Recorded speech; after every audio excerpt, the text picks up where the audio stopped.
은혜 받으실 하나님의 말씀은 요한계시록 14장 11절에서 18절입니다. 그 고난의 연기가 세세토록 올라가리로다. 짐승과 그의 우상에게 경배하고 그 이름의 표를 받는 자는 누구든지 밤낮 쉼을 얻지 못하리라 하더라. 성도들의 인내가 여기 있나니 저희는 하나님의 계명과 예수 믿음을 지키는 자니라. 또 내가 들으니 하늘에서 음성이 나서 가로되 기록하라. 자금 이후로 주 안에서 죽는 자들은 복이 있도다 하시매 성령이 가라사대 그러하다.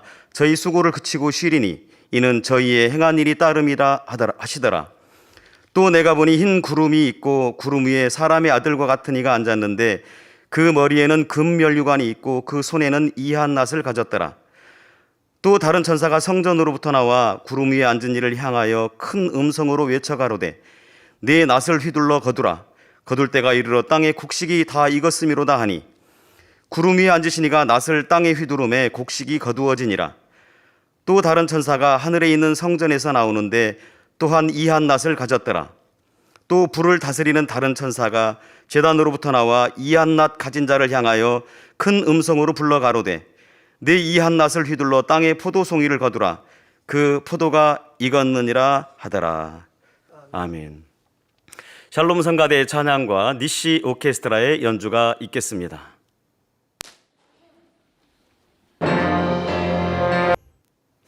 당회장님의 설교 요한계시록 강해 54번째 말씀을 들으시겠습니다. 사랑하는 성도 여러분, 전 세계 및 전국의 지교회 성도 여러분, 지성전 성도 여러분, 전 세계 인터넷을 통해 예배 드리는 모든 성도 여러분, GCN 시청자 여러분, 오늘 본문은 지난 시간과 이어지는 내용입니다. 계시록 14장 9절에서 10절에 또 다른 천사 곧 셋째가 그 뒤를 따라 큰 음성으로 가로되 만일 누구든지 짐승과 그의 우상에게 경배하고 이마에나 손에 표를 받으면 그도 하나님의 진노의 포도주를 마시리니 그 진노의 잔에 섞인 것이 없이 부은 포도주라. 거룩한 천사들 앞과 어린 양 앞에서 불과 유황으로 고난을 받으리니 했습니다. 짐승과 그의 우상에게 경배한다는 것은 적그리스도의 세력과 그들의 우두머리를 경배하며 따른다는 의미입니다. 그런 사람들은 적그리스도의 명령에 따라 이마나 손에 표를 받게 되지요. 그것이 곧 하나님을 대적하는 일임을 알면서도 그 길을 선택하는 것입니다. 결국 그들은 불과 유황으로 고난을 받게 되는데 이는 곧 영원한 지옥의 형벌을 의미하지요. 이 형벌은 끝이 없습니다. 이어지는 오늘 본문 11절에 그 고난의 연기가 세세토록 올라가리로다. 짐승과 그의 우상에게 경배하고 그 이름의 표를 받는 자는 누구든지 밤낮 쉼을 얻지 못하리라 하더라 했지요. 밤낮 쉼을 얻지 못한다. 우리 지옥책자 보신 분들은 잘 아시겠지만 밤낮 쉬지 못하고 계속 고통을 받아야 합니다. 고통의 지옥불은 영원히 꺼지지 않으며 거기서 피어오르는 고난의 연기도 밤낮 없이 세세토록 올라갑니다. 최후의 백보자 대심판이 있기 전에는 구원받지 못하고 죽은 영혼들이 아랫 음부에서 대기하며 형벌을 받고 있지요. 이 아랫 음부에서의 고통도 너무나 참혹하지만 적어도 잠깐 동안은 쉼이 있습니다. 계속해서 형벌이 이어지는 가운데 다시 새롭게 형벌이 시작되기 전까지 아주 잠깐 동안의 쉼은 있지요. 물론 곧 다시 이어질 형벌에 대한 공포로 인해 마음 편히 쉼을 갖는 것은 아니지만 잠시나마 형벌 사이의 간격은 있다는 말이죠. 예전에 지옥 설교를 할 때 성령을 심히도 해방한 어떤 부부가 아랫 음부에서 형벌받는 모습을 설명했습니다. 불이 지펴진 투명한 항아리 안에 독하고 고약한 냄새나는 액체가 가득 차 있지요. 이 안에 부부가 번갈아 가면서 한 사람씩 들어가 형벌을 받게 됩니다. 끓는 액체 속에 들어가면 온몸이 두꺼비 등처럼 부르트고 안구가 튀어나올 정도로 고통을 받지요. 항아리 밖으로 머리라도 내밀면 지옥 사자가 사정없이 짓밟아 다시 밀어 넣는데 그의 발에는 못 같은 것이 빽빽이 박혀 있습니다. 그 발길질을 피하려고 머리를 집어넣지만 뜨거운 고통을 이기지 못해 다시 머리를 내밀고 그러면 또 지옥 사자의 발에 짓밟히지요. 부부 중에 하나가 형벌을 받는 동안 다른 하나는 그 장면을 지켜봅니다. 항아리가 투명하기 때문에 그 안에서 고통받는 모습을 밖에서도 그대로 볼 수가 있지요. 이렇게 상대가 형벌받는 모습을 보면서 처음에는 부부간의 정으로 인해 상대를 건져달라고 애원하기도 합니다. 하지만 시간이 지나면 달라지지요. 너 때문에 내가 이런 고통을 당한다 하며 나중에는 상대를 욕하고 서로 원망합니다. 자신이 조금이라도 덜 고통을 받기 위해 상대의 형벌이 더 길어지기를 바라지요. 그를 거기에 더 오래 있게 하소서. 잠시라도 내가 더 쉴 수 있기 원합니다. 이런 말이 나오는 것입니다.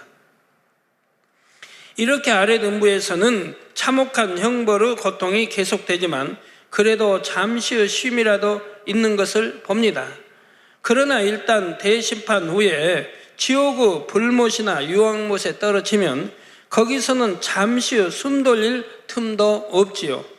누구와 교대하는 것도 없고 언젠가 이 고통이 끝나리라는 소망도 없습니다. 끊임없는 고통으로 몸부림쳐야 하고 더욱이 유황못에 떨어진 경우에는 그 뜨거움이 너무 심하기 때문에 움직이지도 못하지요.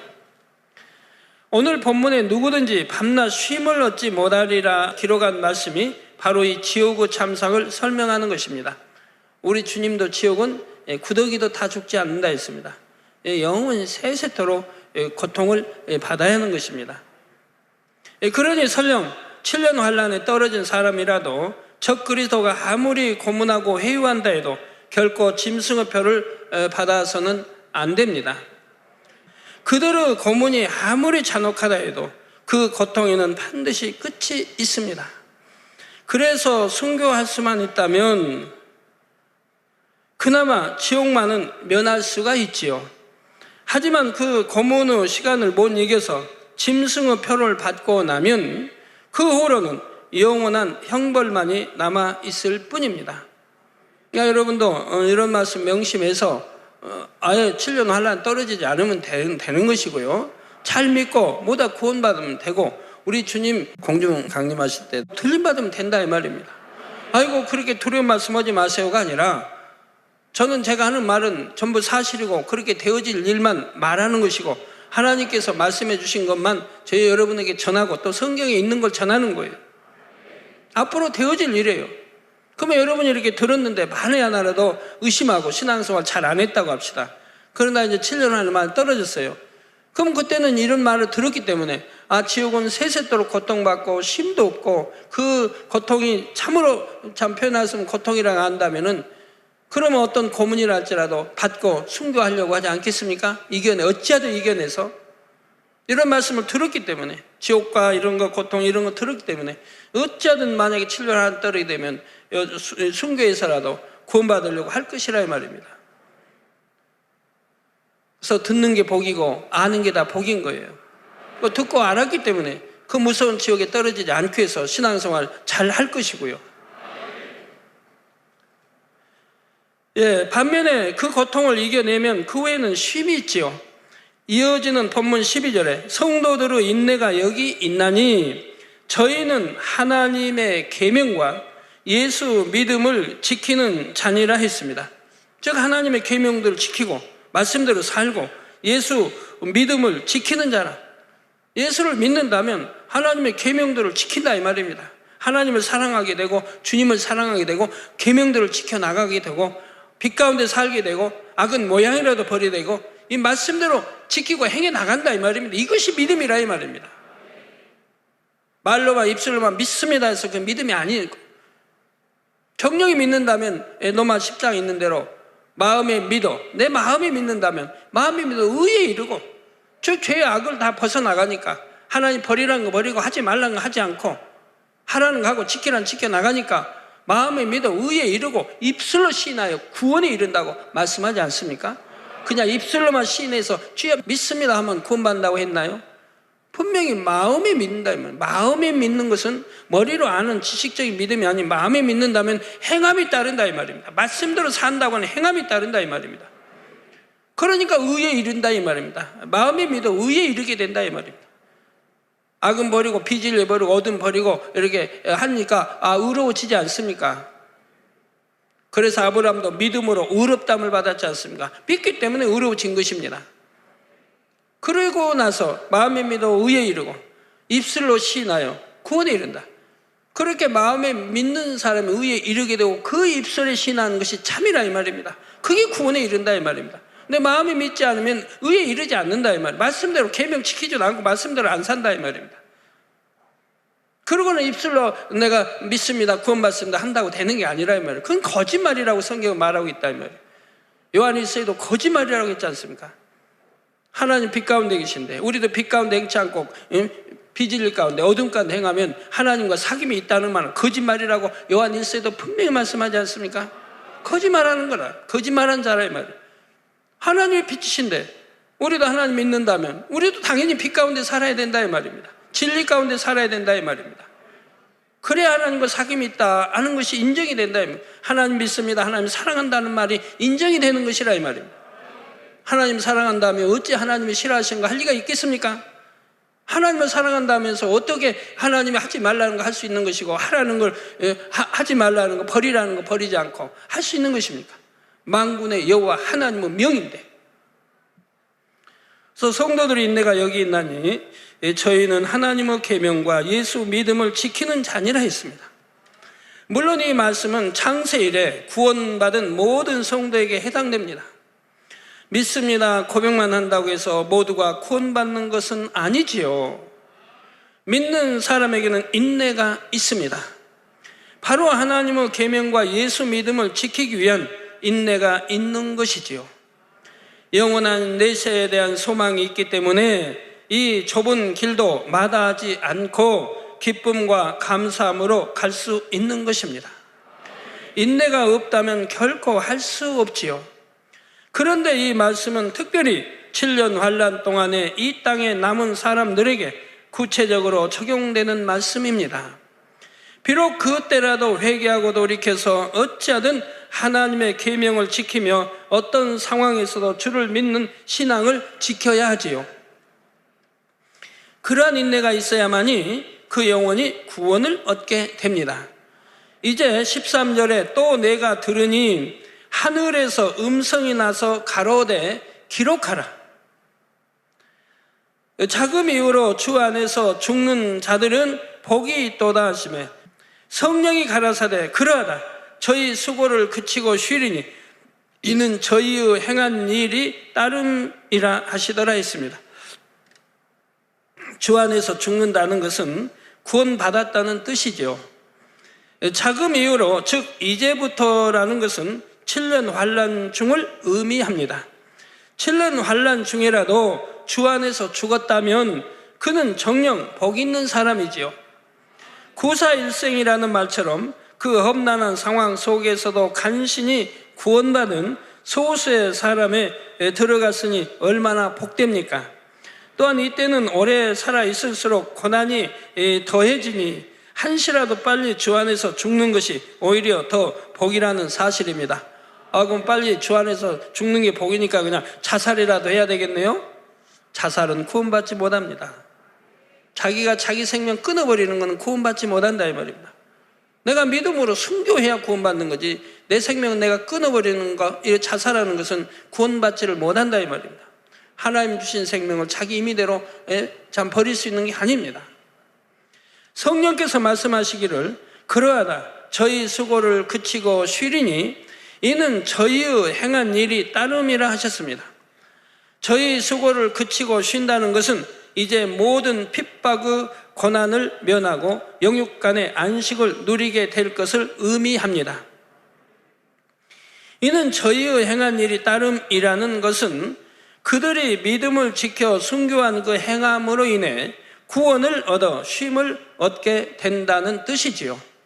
순교의 행함으로 구원의 대가를 지불한 것입니다.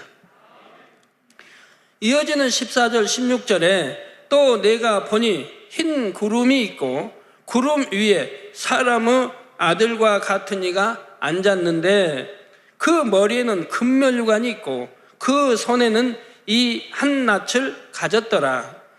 또 다른 천사가 성전으로부터 나와 구름 위에 앉은 이를 향하여 큰 음성으로 외쳐 가로되 내 낯을 휘둘러 거두라.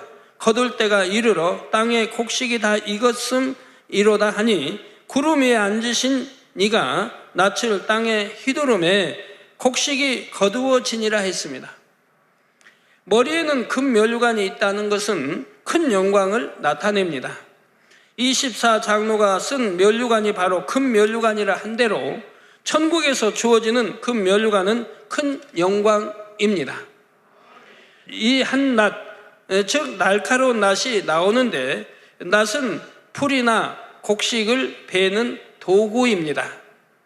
이 낫은 영적으로 하나님께서 때가 이름에 어떤 일에 매듭을 지으신다는 의미이지요. 즉 잘라서 끝내신다는 말입니다.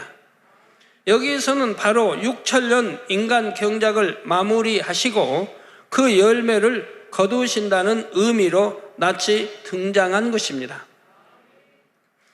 천사가 하나님의 명을 전달하자 구름 위에 앉으신 이가 들고 있던 낫을 땅에 휘두르고 이에 곡식이 거두어졌습니다. 여기서 곡식은 구원받은 영혼들을 의미합니다. 땅을 경작하여 곡식을 수확하는 것처럼 하나님은 인간을 경작하여 알곡된 참자녀들을 얻고자 하셨지요. 그래서 인간 경작의 역사라 표현하는 것입니다. 농부가 곡식을 경작하듯이 하나님께서 인간을 경작하신다는 의미이지요. 농사를 지을 때도 한 번 심고 거두는 것으로 끝나지 않고 매년마다 심고 거두기를 반복합니다. 이런 것처럼 하나님께서도 아담의 범죄 이후 6천년의 세월 동안 무수한 사람들을 경작하셨습니다. 그러나 마침내 정하신 기한이 다 참으로 이제는 모든 경작을 마무리하시게 되지요. 이렇게 모든 인간 경작의 역사를 마무리하는 것을 본문에서는 낫을 휘둘러서 익은 곡식을 거둔다 표현하는 것입니다. 그렇다면 이 구름 위에 앉은 이는 누구일까요? 여기에는 이중적인 의미가 있습니다. 첫째로 구약의 관점으로는 모세입니다. 본문의 모세를 사람이라고 하지 않고 사람처럼 보인다고 표현한 이유는 천국에서 모세의 영광을 표현하기 위함이지요. 계시록을 기록한 요한은 지금 영안이 열려 보기는 하지만 자신은 아직 육의 몸을 입고 있는 상태입니다. 이런 상태에서 이미 천국의 영광을 입고 있는 모세를 보니 그 모습에 고개가 절로 숙여지는 것이지요. 더구나 모세는 경작받은 영혼들 중에 가장 높은 서열에 속해 있으니 얼마나 빛나고 어미한 모습이겠습니까? 그러니 사람이라고 하지 못하고 사람과 같다고 표현한 것입니다. 그러면 왜 모세가 여기 등장하는 것일까요? 모세는 하나님으로부터 구약의 율법을 받아 내린 사람이기 때문입니다. 율법은 영계의 법을 우리에게 알려주는 것입니다. 하나님께 속한 사람은 이 땅의 법만이 아니라 하나님께서 계신 영의 세계의 법에도 따라야 하지요. 이러한 영의 세계의 법칙을 우리에게 알려주신 것이 바로 율법입니다. 수많은 영계의 법칙들 중에 이 땅에서 우리가 지키고 행해야 할 것을 알려주신 것이지요. 이 율법 안에는 하나님의 마음이 담겨 있고 영의 세계를 유지하는 질서가 담겨 있습니다. 동시에 인간 경작에 필요한 모든 것도 담겨 있지요. 인간 경작의 기한과 목적 그리고 방법까지 다 담겨 있습니다. 또한 축복과 저주, 죄와 사망, 심판과 구원 등 이 모든 것들이 설명되어 있지요. 우리가 이러한 율법에 따라 하나님의 뜻대로 살 때 구원받고 축복받을 수가 있는 것입니다. 반면에 계명을 지키지 않으면 그런 사람은 사람의 본분을 떠난 것이고 짐승과 다를 바가 없습니다. 아무리 사람의 형상을 입고 있어도 사람의 본분을 떠나 짐승과 같이 되면 그는 천국에 이를 수가 없지요. 그래서 경작을 다 마친 후 모세에게 주신 율법이 심판의 기준이 됩니다. 모세가 낯을 휘둘러 곡식을 거둔다는 것이 바로 모세에게 주신 율법에 따라 심판이 이루어진다는 의미이지요. 심판의 기준이 되는 것이 모세의 율법이므로 모세가 낯을 휘둘러 곡식을 거두는 것입니다. 둘째로 구름 위에 앉아 낯을 든 이는 주님을 의미합니다. 요한복음 5장 27절에 보면 아버지께서 아들에게 또 인자됨을 인하여 심판하는 권세를 주셨느니라 하셨습니다. 또 인자됨을 인하여 심판하는 권세를 주셨다. 성부 하나님께서는 심판자요 재판장이십니다. 그런데 그 권세를 혼자만 가지신 것이 아니라 주님께도 심판의 권세를 나누어 주셨지요. 최후의 대심판 때도 성부 하나님 홀로가 아니라 성자, 성령, 하나님도 함께 보좌에 앉아 심판하십니다. 성도 여러분, 구약시대의 심판의 기준은 모세에게 주신 율법입니다. 그러니 구약의 관점으로 볼 때는 낯을 들고 거두는 이가 모세가 된다 했지요. 그러나 신약에서는 주님을 믿는 믿음에 따라 심판이 이루어집니다. 또한 구약은 신앙의 그림자이며 모세도 율법을 완성하실 주님의 그림자입니다. 사도행전 3장 22절 23절에 보면 모세가 말하되 주 하나님이 너희를 위하여 너희 형제 가운데서 나 같은 선지자 하나를 세울 것이니 너희가 무엇이든지 그 모든 말씀을 들을 것이라. 누구든지 그 선지자의 말을 듣지 아니하는 자는 백성 중에서 멸망받으리라 하였고 했지요. 그리고 이 말씀대로 예수님께서 이 땅에 오셔서 하나님께서 모세를 통해 주신 율법을 사랑으로 완성시키셨습니다. 그러면서 이후로는 심판의 기준이 주님이 되시지요. 그러니까 우리가 이제 하나님은 사랑이시며 공의이십니다. 공의 가운데 사랑도 베푸시고 또 사랑 가운데 공의, 이게 맞물려 돌아가는 거예요. 만약에 공의가 없다고 하면 그것도 안 되고요. 사랑만 있다고 하면 그것도 안 돼. 공의가 없다면. 여러분 자녀들을 키울 때 이 공의와 사랑 가운데 자녀를 키워야 되는데 공의를 무시해버리고 자녀를 너무 사랑한다고 사랑으로만 키워버리면 그 자녀는 대부분 잘못되어집니다. 바르게 성장할 수가 없습니다. 공의가 없이 키우니까. 또 공의만 있다고 하면 독재자가 되고 참 사랑이 없다고 하면 독재자가 되고 너무 힘들죠. 이것이 맞물려 돌아가야 되는 거예요. 그런데 우리 주님은 이 율법, 모세를 통해 하나님 주신 율법을 사랑으로 완성시켰다 이 말. 요한복음 3장 17절에서 18절에 하나님이 그 아들을 세상에 보내신 것은 세상을 심판하려 하심이 아니요 저로 말미암아, 저 예수 그리스도로 말미암아 세상이 구원을 받게 하려 하심이라. 저를 믿는 자는 심판을 받지 아니하는 것이요 믿지 아니하는 자는 하나님의 독생자 이름을 믿지 아니함으로 벌써 심판을 받은 것이니라 하셨습니다. 즉 하나님의 그 아들을 세상에 보내신 것은 세상을 심판하려 하심이 아니라 이 말입니다.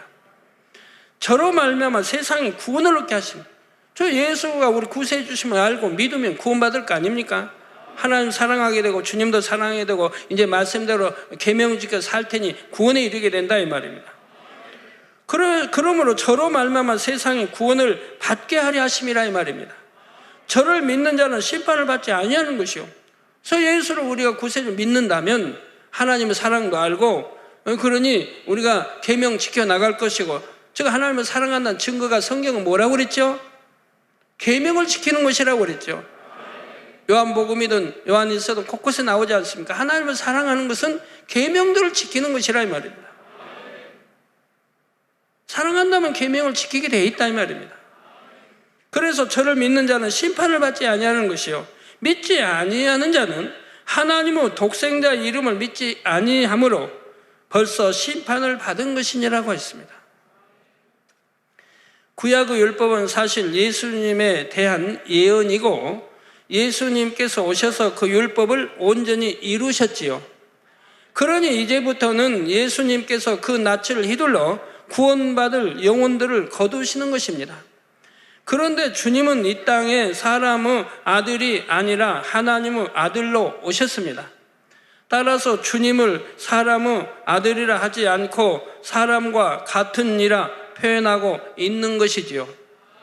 또한 주님께서 구름 위에 앉으셨다는 것은 주님께서 유구 세상의 하늘과는 다른 공간에 계시다는 사실을 설명합니다.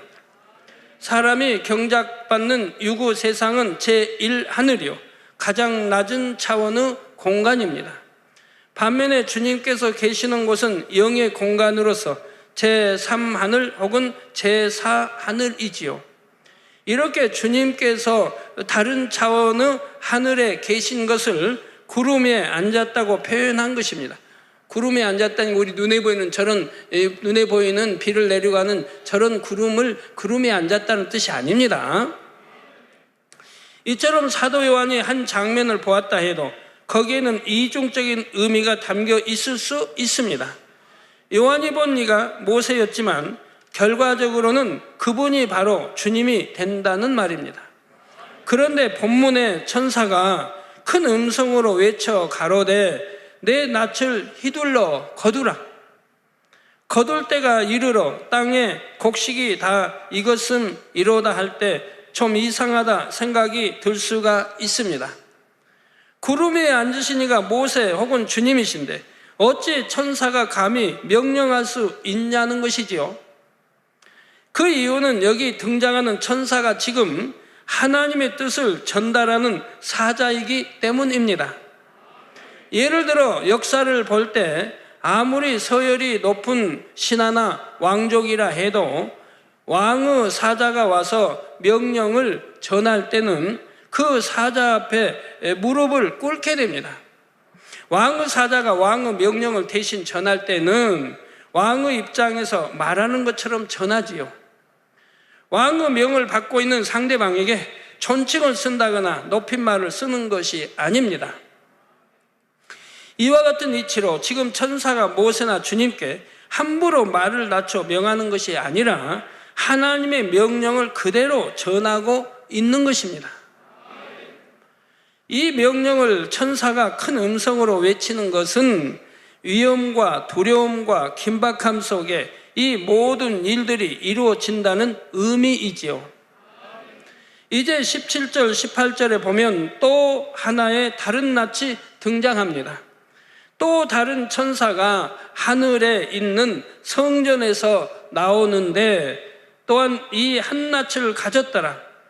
또 불을 다스리는 다른 천사가 제단으로부터 나와 이 한낱 가진 자를 향하여 큰 음성으로 불러 가로되 내 이 한낯을 휘둘러 땅의 포도송이를 거두라. 그 포도가 익었느니라 하더라 했죠. 이번에는 사람이 아닌 천사가 낫을 들고 성전에서부터 나옵니다. 이 천사도 날카로운 낫을 들고 있는데 이 낫은 앞에 나온 낫과는 다른 의미입니다. 앞에서 휘두른 낫은 하나님께서 정하신 경륜에 따라 인간 경작의 섭리를 마무리한다는 의미였지요. 제 마지막 장면입니다. 반면에 지금 천사가 들고 있는 낫은 구체적으로 그리스도를 통한 진리의 심판으로 마지막 결말을 이룬다는 의미입니다. 다시 말씀드리면 지금 천사가 들고 있는 낫은 구체적으로 그리스도를 통한 진리의 심판으로 마지막 결말을 이룬다는 의미입니다. 앞에서도 주님이 곧 심판의 기준이 되신다 했습니다. 비록 구약 시대에는 모세의 율법이 심판의 기준이 되었지만 결국은 누구든지 예수 그리스도로 말미암아 구원받지요. 베드로전서 3장 19절에 저가 즉 주님이 또한 영으로 옥에 있는 영들에게 전파하시니라 말씀합니다. 옥에 있는 영들에게 뭘 전파했겠습니까? 우리 주님이 십자가 처형 받으시고 운명하셨습니다. 그리고 다 이루었다 하시고 운명하셨습니다. 그 운명하시고 옥에 있는 영들 거기 가셔서 전도하셨다 이 말이에요. 즉 양심 심판에 의해서 거기 구원받을 그 음부에 있는 사람들,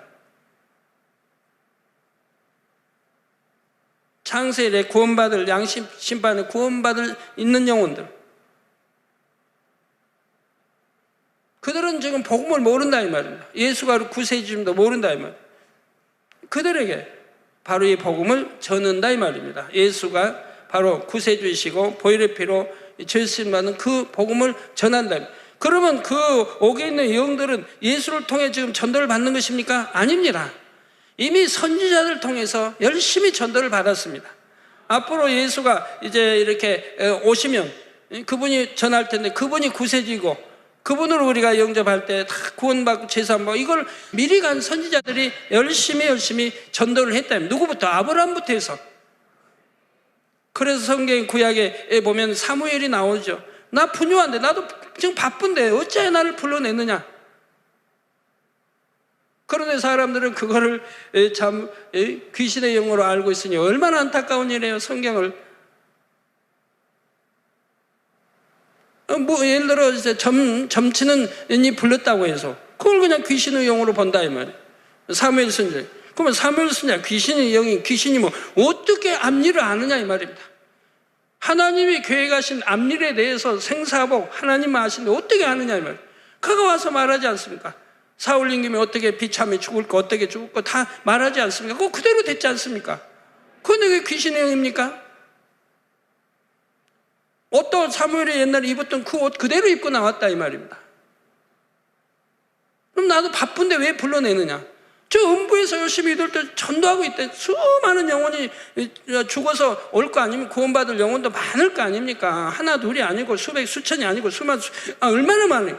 그들에게 또 복음을 전해야잖아요. 선지자들은 아니까. 그러고 나서 주님이 오실 때 다 영접하는 거 아닙니까? 주님께서는 죽으시고 부활하시기 전에 구약시대에 구원받은 영들이 대기하던 곳에 가서 복음을 전파하셨지요. 그러므로 결국은 모든 구원받은 영혼들이 예수 그리스도의 이름으로 말미암아 구원에 이르도록 길을 열어주신 것입니다. 결국 예수 그리스도를 통한 진리의 심판으로 인간 경작의 결말이 드러나게 되지요. 또 다른 낯을 든 천사가 지금 바로 이 일을 수행하려는 것이고요. 제단에서 나온 불을 다스리는 천사가 낯을 든 천사에게 내 이 한 낯을 휘둘러 땅의 포도송이를 거두라 명합니다. 불을 다스리는 천사는 심판과 재앙에 대한 권한을 받은 천사입니다. 이 천사가 다스리는 불에는 육적인 불과 영적인 불 두 가지가 있습니다. 먼저 육적인 불이란 전쟁 무기들을 통해 일어나는 재앙의 불입니다. 인간의 악 속에서 만들어진 불이지요.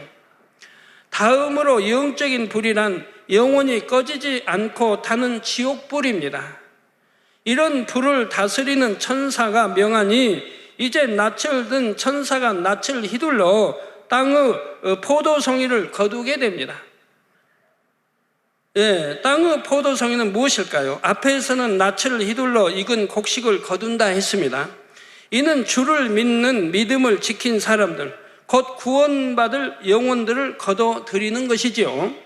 반면에 땅의 포도송이란 어둠에 속해 죄 가운데 살았던 자들이 육의 기운을 받아서 맺게 된 열매입니다. 주님은 참 포도나무요 우리는 가지라 했지요. 포도나무 가지는 시간이 흘러 철이 바뀌고 수확의 때가 이르러야 열매를 맺습니다. 즉 인간 경자 6천년의 때가 차고 나서야 포도 열매를 거두게 되는 것입니다. 포도나무의 가지인 우리가 맺게 되는 열매가 바로 포도성이요 포도 열매입니다. 성령의 9가지 열매도 맺고 사랑의 열매도 맺고 빛의 열매도 맺는 것이지요. 그런데 유구 열매를 맺게 되는 사람들은 땅의 포도송이를 맺습니다. 어둠에 속해 죄 가운데 살면서 유구 기운을 받아서 비진리의 열매를 맺지요. 때가 되어 경작의 경륜이 마무리될 때는 구원받을 알곡 영혼들을 거두는 것뿐 아니라 구원받지 못할 영혼들도 거두어 드립니다. 마태복음 13장에 보면 좋은 씨를 뿌린 밭에 원수가 와서 가라지를 심어 놓았습니다. 종들이 가라지를 뽑아야 하는지를 묻자 주인이 뭐라 대답합니까? 29절 30절에 주인이 가로되 가만두어라. 가라지를 뽑다가 곡식까지 뽑을까 염려하노라. 둘 다 추수 때까지 함께 자라게 두어라. 추수 때 내가 추수꾼들에게 말하기를 가라지는 먼저 거두어 불사르게 단으로 묻고 곡식은 모아 내 곡간에 넣으라 하리라 했습니다. 내 곡간이란 지금 천국을 말하고 있는 것입니다. 추수 때가 되면 알곡을 거두는데 이때 가라지도 함께 거둬서 알곡은 곡간에 넣고 가라지는 불에 태웁니다. 즉 지옥불에 들어갈 걸 말합니다. 그 결과가 19절 20절에 나옵니다. 천사가 낯을 땅에 휘둘러 땅의 포도를 거두어 하나님의 진노의 큰 포도주 틀에 던지매, 하나님의 진노의 큰 포도주 틀에 던지매 성 밖에서 그 틀이 밟히니, 천국에 들어간 사람은 다 성 안에 있는 것인데 성 밖은 지금 구원받지 못한 영혼들, 지옥 갈 영혼들을 지금 말하고 있습니다. 성 밖에서 그 틀이 밟히니 틀에서 피가 나서 말 굴레까지 닿았고 1600 스타디온에 퍼졌더라 했습니다. 하나님을 대적하고 주를 부인하던 자들에게 불을 다스리는 천사의 지엄한 명에 따라 불의 재앙과 형벌이 임합니다. 하나님의 진노의 큰 포도주 틀이라는 것은 심판의 틀을 말합니다. 이 심판에 대해서는 다음 시간에 계속해서 살펴보겠습니다. 결론을 말씀드립니다. 사랑하는 성도 여러분, 적그리스도의 세력이 왕성할 때는 그 권세가 영원할 것처럼 보입니다. 그러나 때가 이르면 반드시 하나님께서 그들을 심판하시며 그 추종자들도 형벌 가운데 떨어집니다. 하나님의 사람들이 이렇게 심판이 있을 것을 무수히 외쳐도 세상의 사람들은 그 말을 듣지 않지요. 설마 하며 돌이키려 하지 않습니다.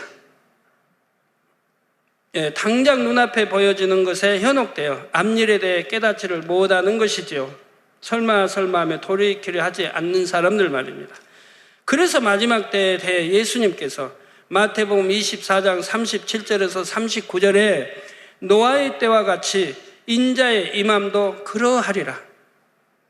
홍수 전에 노아가 방주에 들어가던 날까지 사람들이 먹고 마시고 장가가고 시집가고 있으면서 홍수가 나서 저희를 다 멸하기까지 깨닫지 못하였으니 인자의 임함도 이와 같으리라 말씀합니다. 자, 홍수가 옵니다. 좀 비가 막 그냥 하늘에서 막 쏟아집니다.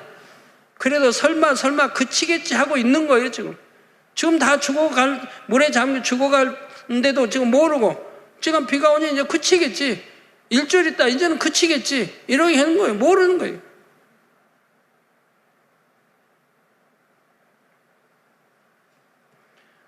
그리고 홍수 전에 노아가 참 전도하고 외쳤다 이 말입니다. 한데도 듣지 않았다 이 말이에요. 저 미친 사람이라. 듣지 않는다 이 말이에요. 그냥 그 방주를 계속 1년, 2년, 3년 방주를 지어가고 있으니 완전히 그 돌아버린 사람같이 보여지지 않습니까?